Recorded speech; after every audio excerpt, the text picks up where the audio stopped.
Tudo bom? Olha, tem um autor que eu gosto muito, porque ele transita tanto na área médica, na verdade na neuropsiquiatria, quanto na filosofia, quanto algo que vai dar nutrição para o indivíduo. Qual que é o tema? O que é? O Hugo de São Vito. O Hugo de São Vito era um grande intelectual na Idade Média, 1196, 1197.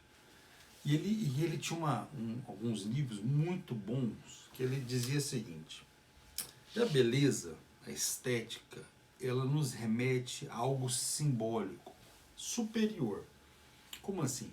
Ele percebia que, para nós, assim, nossa mente, nosso intelecto, ele não está muito apurado para captar a beleza. Não consegue definir perfeitamente. Quer dizer, nós de captar o perfeito, nós captamos de forma imperfeita. O imperfeito faz nós lidarmos com o perfeito de forma distorcida. Essa seria e é a grande explicação do porquê que temos certas dificuldades de abraçar o belo. Quer dizer, as formas e as categorias, a forma e categoria estética, ela permite que a nossa mente, o nosso espírito, lembra que eu ponho um intelecto superior como sinônimo de espírito e alma. Mas nós não conseguimos captar isso com grande perfeição. Nos espanta, nos anima, literalmente essa inspiração mítica do Hugo de São Vito. Então ali ele começa a encontrar a grande caminho para o completo indivíduo que admira a beleza, que entra na beleza como um meio de refino do intelecto para algo maior, algo superior.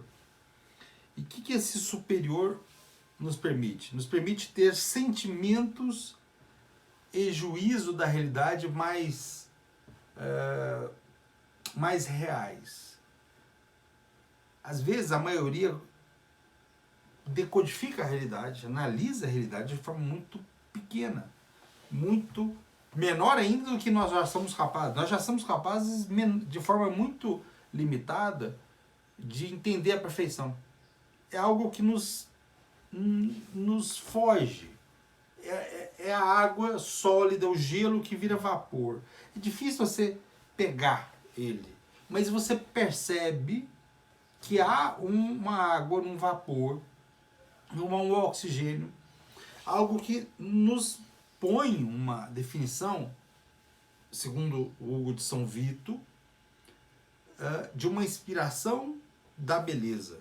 Olha que pérola. Ele está ali pensando no como que o simbolismo, aquilo que é simbólico, ele é capaz de nos ordenar de forma coerente. Como é que permite que o indivíduo não fique perdido existencialmente? E mais interessante, significa que é como se fosse um movimento autônomo, um movimento independente.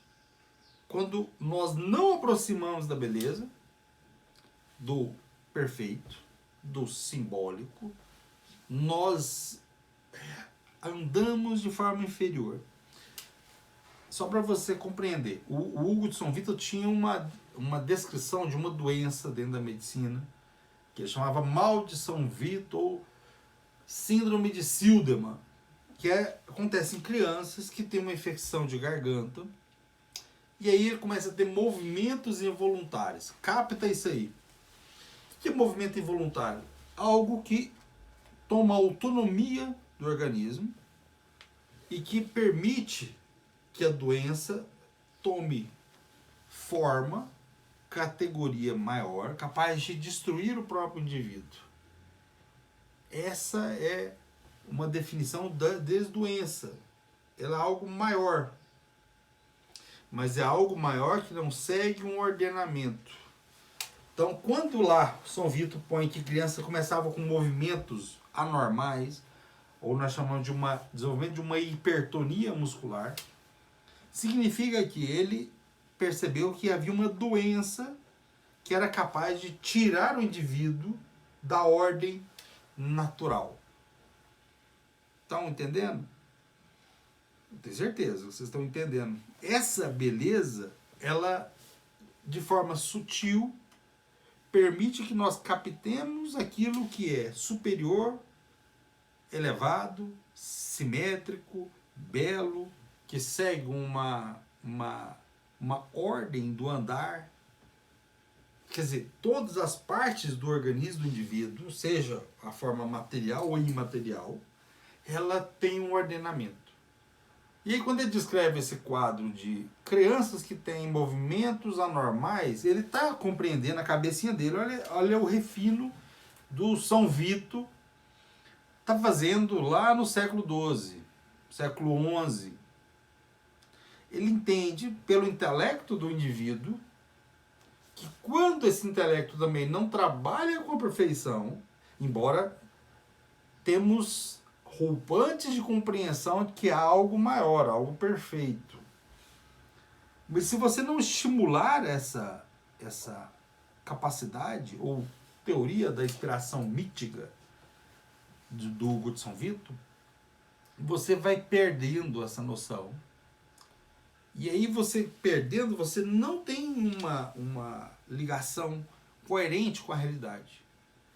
Você se move na realidade de forma desordenada, caótica, com movimentos anormais. Músculos que movimentam, que tramam contra o próprio indivíduo. Só que o seu intelecto também trama contra o próprio indivíduo. Se você não trabalhar essa parte da beleza como algo que tenta tangenciar aquilo que mal compreendemos. Não é mal compreendemos, mas conseguimos captar a perfeição. Embora, na hora da leitura, nós lemos de forma distorcida. Então, o Hugo de São Vito, o Ricardo de São Vito, o grande Abade de São Vito, ele vai começando a trilhar um caminho muito admirável, que é como que o perfeito, como que o belo que nos apresenta na realidade ordena a forma de pensar. E aí você pensa, mas que coisa complicada, não? Assim, que influência é essa que é capaz de tirar, amputar uma habilidade do intelecto e deixar a pessoa tão incapaz, tão doente, tão distorcida ao ponto de não conseguir perceber a realidade maior. Como consequência, é um indivíduo que não consegue coordenar uma família, é um indivíduo que não consegue coordenar a profissão, é um indivíduo que não consegue lidar com ele mesmo, é um indivíduo que, se precisar ficar sozinho consigo, ele não suporta. Ele não suporta o silêncio. Ele não suporta o silêncio que se comunica de uma forma mais perfeita. Ele desespera. Isso é uma distorção do ato linear de pensar. Então nós temos uma linearidade, nós temos uma linha. Essa linha, para conseguirmos caminhar de forma elevada, maior, obrigatoriamente você tem que estimular o intelecto mítico da beleza, do belo, da arte. Então ela não é só bonito por estética, ele é educativo como estética, ele é terapêutico como estética. Ele permite que o seu intelecto desenvolva mais do que já está. Há uma beleza celestial nesse raciocínio.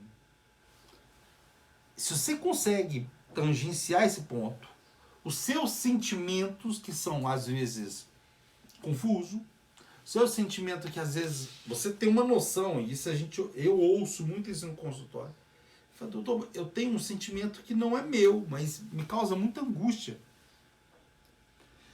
Essa é uma das definições melhores. há uma noção de que aquele sentimento não pertence ao indivíduo. Ele rejeita. Ele produz anticorpos contra aquela forma patológica de pensar.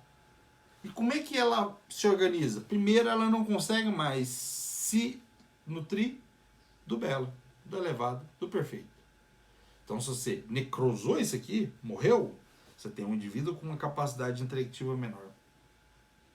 E aí ele também não consegue mais aparar quais os sentimentos ele vai nutrir, quais as coisas que eu vou admirar e quais as coisas que eu vou definir e vou dedicar tempo para a compreensão. Então, no século XI, XII, o São Vito põe isso aí é um ordenamento do sentimento para a formação de um juízo crítico da realidade. Ele já percebia aquilo daí. Que sem essa coisa maior, que novamente é difícil de definir, porque ele é muito elevado. Assim como às vezes é difícil você compreender o mecanismo de alguma uma subpartícula, né, chamada mecânica das partículas. É difícil a gente captar como é que uma partícula consegue ser ao mesmo tempo local e não local. Ela está e não está num lugar. Ou ela é onda ou é partícula. É difícil da gente captar porque é algo superior. Assim também é nosso sentimento. Tem coisas muito superiores. E para a gente conseguir ter essa noção, literalmente temos de entrar nessa teologia sagrada. Ou na mente sagrada. Mente sagrada como um templo para Deus. É esse salto que precisa ser feito dentro de um ordenamento. Senão, se você mata o simbolismo, ou se você substitui símbolos menores, a sua forma de andar vai ser menor. O seu caminhar vai ser quase que um ato dionísico. Você deseja o prazer, você não busca o elevado. Então busquemos, sejamos maior nesse ponto e que nós vamos juntos, unir essa gama de saberes. Então a próxima.